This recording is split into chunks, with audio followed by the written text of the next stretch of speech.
Hello, and welcome to another edition of Nerdy News Weekly. I'm Jesse. Brian, aka B-Lex. Alrighty, so new week. New week. A little late on some of this news, but we wanted it all to be out first. So we're gonna start with DC. They just announced 12 new movies, 10 of which have release dates. This is a big jump. This is them finally. Yeah. We're supposedly a green light. We are a go for This DC is- movies. This is the cinematic universe unleashed. Laid before us here. And you a bit more than me been complaining that there seems to be no direction on the DC side. It took a while I for agreed. DC to gain traction. I agreed that they seem to be waiting too much, but now it seems like they've heard the complaints, so they're just saying, screw it, we're doing it all. We're doing it all. So let's just start with the I guess by year we should go.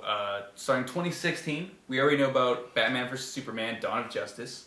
They also released coming out that year is Suicide Squad, it's been rumored, and I never believed the rumors. I never believed it either. I mean, again, we're talking about Warner Brothers DC. They've been asleep at the wheel so long. We're talking about a company that has only been able to give us Batman and Superman in the past, and then automatically jump to something as out there as Suicide Squad. Yeah, as the third movie in their universe, Suicide Squad. Suicide Squad, which is pretty big, and I've heard rumors that Colin Farrell and Will Smith are up. Supposedly are in negotiations for some roles. So Will Smith is in. I'm down. I mean, Will Smith.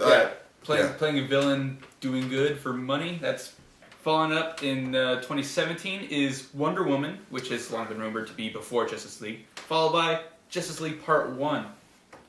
So I'm happy Wonder Woman's coming out before Justice League. Agreed. It's been taking so long. So long for Wonder Woman. Finally, a female-led superhero movie based on existing property. Catwoman's the only one I can think of, really. And that doesn't even really count. No, it doesn't. Unfortunately. And then the same year, we're getting Wonder Woman followed by the first half of Justice League. So how do you feel about that? I'm not sure if they're doing it like Godfather Part 1, Part 2, where it's like it's a direct sequel and they don't want to say 2, they want to say Part 2. Right. Or if it's going to be like Harry Potter Part 1, Part 2 as they did. I think you just nailed it on the head. I think that's exactly what it's going to be. That's Warner Brothers' main experience into these types of films. They're epics. They're going to invest a lot of money in this. So it's going to be like Lord of the Rings, where the movie was just kind of stopped. Split. And then we'll pick up 2 years later. For whatever. So they're not going to be filming like back to back, or if they are, then why wait so long? But whatever. And I mean, this is still a hypothetical schedule at this point. True. Yeah, I mean, these are the dates that they set out, and any of them can change due to scheduling conflicts, or just decide, you know what, we're switching these movies. Right. Anything can happen. But moving on, next is The Flash in 2018, and what was the next one? Aquaman. So these are two big ones. If Justice League is being split, there's like 3 movies in between the two of them. So it'd be, I don't know if they're just going to be like prequels, where it's just set up the origins of these characters, or if it is going to be like just after Justice League Part 2, this is what they did. And I think they're going to go the prequel route. But how do you feel about The Flash getting his own movie? I think it's definitely long overdue, but I mean, I was hoping to save this for after we get through the nitty gritty. Yeah. Well, let's just spin out the rest of the list and go over what we think. Okay, because I'm... Yeah. So, 2019, we're going to see Aquaman and Shazam, which is okay. Definitely, I mean, okay. Yeah. Or no, Aquaman's 2018, I'm sorry. 2019 is Shazam and Justice League Part 2. And then, rounding it up in 2020, wow, is Cyborg and Green Lantern. And then there's also a standalone Superman and a standalone Batman movie also announced. They just don't have dates yet. So either they're going to be 2021, or some of these years are going to have 3 movies instead of 2. Alright, so that's all the movies. Any standouts? Anything you want to say about these? So, this is great in that this is finally DC taking a stand. This is Warner Brothers is utilizing DC. And they're taking a stand. This is going to be awesome against Marvel. Now, the big question is, we already know that DC has made a huge break into TV. Yes. They made a huge break into TV with Arrow and now Flash. Now, you were asking about the Flash movie. I see where it's going, yeah. The prequel, it's the whole idea of a prequel, the whole idea of setting the stage for Justice League, I feel is necessary because this is the movie audience we've never this is unprecedented for DC. We never got this. Yeah. But again, they already broke barriers with TV. Arrow, Stephen Amell, and he literally is the face of DC right now. Yeah. No. He is the face of DC right now. And then you go through the extra lengths to develop a Flash TV series, which looks awesome. We're not talking about, we're not talking about code names. We're not talking about the writing style that has to do with, the forever prequel. You know what I mean? The Smallville format where we never really get there. This is Flash. Boom. Fastest man alive. Awesome. So you kill all that momentum and you decide to introduce new actors. Yeah, I don't remember who the actor is. I think it's like not that one. I didn't know him. But they did cast Flash already. Right. For the movies. Cementing that this is a separate universe in the TV stuff. Which is why a lot of people who wanted Green Arrow to be in the movies. Oh man, it's tragic because it's just a tremendous waste of energy. It's a tremendous waste of energy. We already have Arrow. We have Flash. We have Constantine that just premiered. Gotham. All these shows. They want to do. I know DC is developing a Supergirl series. Yeah. So. We don't know how these all connect. The only ones we know connect for sure is Arrow and Flash. Gotham, Flash in the TV realm. Yeah, Gotham is definitely separate. Separate, gone. And Supergirl, I think, is going to be on CBS. Yeah. So different networks usually mean different universes. And Constantine is on NBC, and that's going to have a lot of DC stuff showing up in there as well. Mm-hmm. They have hinted that maybe that one will connect to a future movie, Justice League Dark, but they said only if the show does well and people really like that actor in that role. Right. But other than that, there's no connectivity. And I mean, to me, the audiences are demanding that. We're getting to a point now where it's not only folly to suggest that these universes are separate, but it's just simply not plausible anymore. It's not plausible that we have this amazing Green Arrow and this season we're introducing the Demon Head, we're introducing all these different characters, Ray Palmer, all these characters in the DCU, and it's just wasted, completely wasted. Had Jeff Johns at last year's San Diego Comic-Con, at 2014 San Diego Comic-Con, I know he already went up and he already made it very clear, he made it explicitly clear that these shows and these movies are two separate universes. Had that would have been reversed, and had they would have introduced Green Arrow as Stephen Amell for the film, they would have broke the internet. Now, having said that, it's still possible that if they ever do include Green Arrow in the movies, they could just use the same actor. But this is a different universe, though. Right. But that would confuse the common viewer. And it's not diehard fans will just deny. No, that means they're the same. I don't care about all the inconsistencies. It means it's the same. But I mean, if he's the choice that the fans want, they could still do it. And I think they're gonna get a punch in the face, a hard one, if they continue to ignore their amazing TV franchises. Don't ignore your TV franchises. Don't ignore them. Don't. Arrow. Yeah. Awesome. Alright, so moving on from there, so you said your piece about the Flash actor. What do you feel about Aquaman? I don't. Kind of creepy. Really? Just because Jason, I'm gonna mispronounce his last name. Momoa? Game of Thrones guy. Count Drogo. I remember there was a lot of backlash from the announcement a few months back. IGN, everybody, Kotaku made some comments, but I remember in some of the comment boards, people were saying not really seeing him as Aquaman, more Lobo. He would be a great Lobo, but I'm open to this interpretation of it. I want to see what they do, but it just looks a little, a little creepy. I guess. It's just there's so many white blonde superheroes. Oh no, we did our race changing episode already. Yeah, no, don't get me wrong. Don't get me wrong. Change, but I'm not saying it's creepy for that reason. I'm saying specifically Jason. Yeah, no, the guy is pretty creepy. Yeah, he's intimidating. Yeah, But that's an interesting take for Aquaman. I mean, especially if they go with like the long-haired hook hand version. Ooh.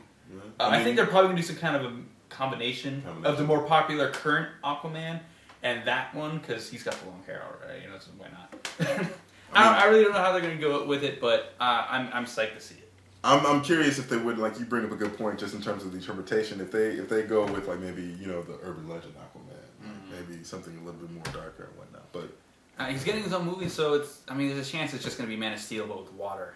I'm hoping Mira shows up. That's you know, Aquaman and Mira. I think that's the one thing that Jeff Johns. I'm not going to say the one thing, but I mean, I'm a huge fan of the two being in the Aquaman book, like where Aquaman goes, Mira goes, like they are inseparable. I love their relationship, so that would be awesome to see. All right, so now let's move on to Shazam. So we knew about this movie already. The Rock is going to play Black Adam. We don't know who's going to play Shazam yet. And when they first announced it, they said it's not going to be part of the Justice League universe. We now know that's not true. They probably just didn't want to announce that yet. Right. So, I mean, what do you think of... I mean, what kind of movie do you think it's going to be? You think... Because Shazam's a kid. He is a kid. So, is it going to be like a kid-friendly movie, or are they going to go dark with it?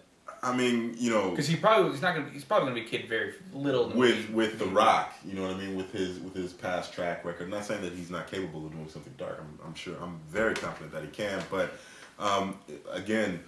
Billy Batson being a kid, that premise, they have to have fun with that. They have to have fun with that. They have to spend some time with that. So, I mean, I wouldn't mind if it's something a little more family-friendly. And it has a little, you know, it rears its teeth from time to time, and it shows us, like, dark corners, you know, with magic and all that kind of stuff in the DCU. Yeah. Like, that would be pretty sweet. I can't think of it, like, I don't want to say Tim Burton movie, but, like a Harry Potter movies. Yeah. Those are geared for kids, but there are some dark moments in those movies. Some very dark elements, some very, you know, and we're dealing with magic. So, you know, again, Warner Brothers with Harry Potter, I can definitely see some alignments. Yeah. You know, some assets being used there. You know, if it's popular then good job for Warner Brothers. So, Cyborg's getting his own movie. How do you feel about that? I don't know. Don't know? Okay, quick history on the character in the modern sense.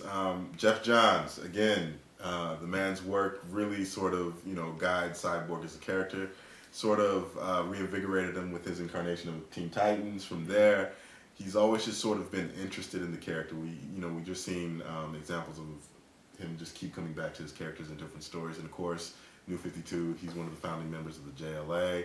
I've always liked Cyborg. I really liked him way back in the it was a variation of Super Friends, but it was a bit later. It was the Superpowers team. Yeah. Guardians of the Galaxy or Guardians of the Universe. And something like that.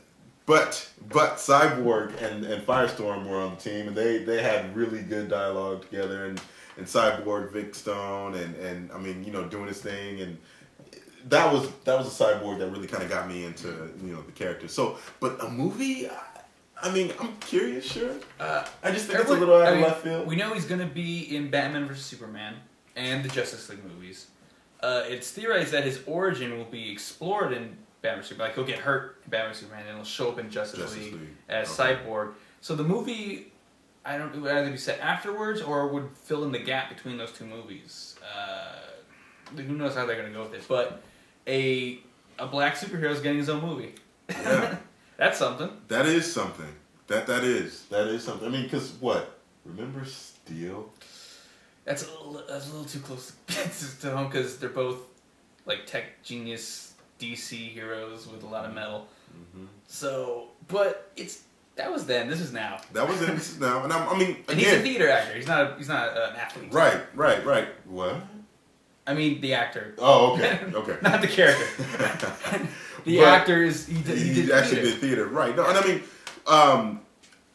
currently, if they can just draw from some of the stuff that's been going on in, you know, Johns has been writing Justice League, but more specifically, Forever Evil, New 52, Forever Evil.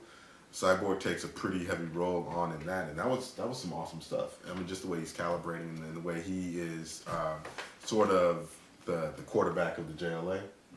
Yeah, no, I would love to see that. So yeah. All right, and then there's Green Lantern. It's gonna be a hard reboot.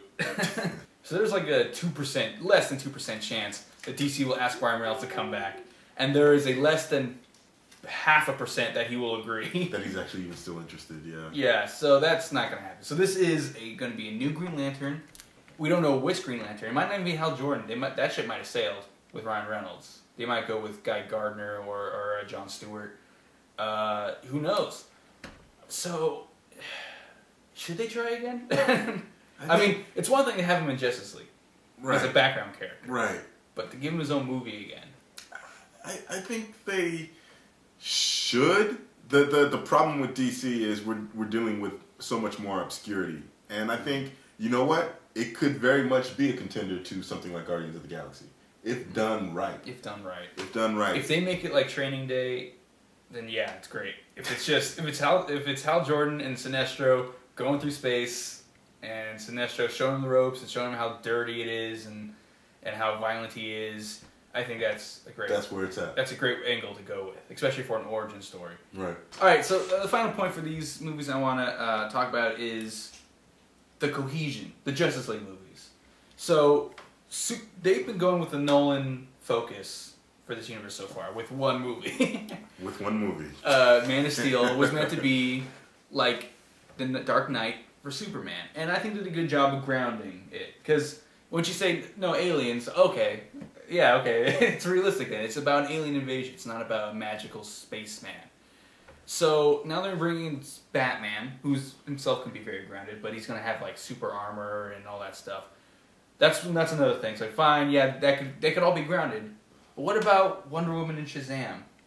They're magic. It's already been announced that Wonder Woman's a demigod. Yeah. Someone said that she's like the daughter of Zeus. Right. In the movie. And that's very much New 52 era. So that's a big step to have a demigod in this world of aliens and rich guys. So I'm just seeing how they can nullify that. And that sounded weird. Nolanify, you know. I mean, there's only so much. That's again my problem. Nolan is awesome, but at the same time, I think you get to a point where the neo-realistic, super hard, slight colors, sci-fi, sci-fi. It's a little self-defeating in a certain sense, especially if you want a world build. Universe build. Exactly. That's great for standalone Batman series and standalone Superman series. Because it ends up becoming more dark characters or more character studies frameworked around, Nolan's vision. And that it is limiting in genre as well. Exactly. Marvel's has been very successful with their recent films because they branched out. Captain America, they're all still got that Marvel vibe to them. They're all still funny movies. But Captain America was also a spy thriller, and Guardians of the Galaxy was a space opera. Right. There's not a lot you can do with just dark, gritty. All the time. Yeah, like, you can't do, you can do a spy caper in that style, but space opera, not so much. Yeah, the equation doesn't add up, and to prove that it doesn't add up, just take Batman Begins, and take, what was it, 2010, 2009 Green Lantern?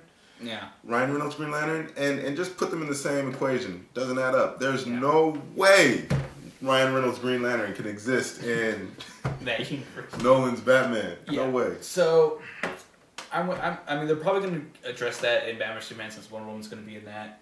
So I guess we'll see with that. That's going to be the real test. We have to see. I mean, remember all the Spider-Man movies that were planned before Spider-Man 2 came out, and then that didn't do well. And then they're like, oh, we're still going to Sinister Six. But after that, they're talking to Marvel about maybe sharing it. They're talking about maybe doing a soft reboot again. So these plans could all fall apart. I didn't believe Avengers was going to happen. I did not believe it was going to happen. When Iron Man came out, it was great. Hulk came out, I was still skeptical. I was like, no, this isn't happening. And then Thor came out, and I'm just like, and we're getting there. And then I'll never forget at the end of the credits for Captain America, that scene with Nick Fury and just then the streamlined scenes of Avengers, from the Avengers standing right next to each other. I was just like, this is happening. This is happening. So I'm not only am I back to zero with DC, I'm literally maybe at like -5, as in and not say I don't have faith. I want to see it come. I want to see it come together, but I am skeptical.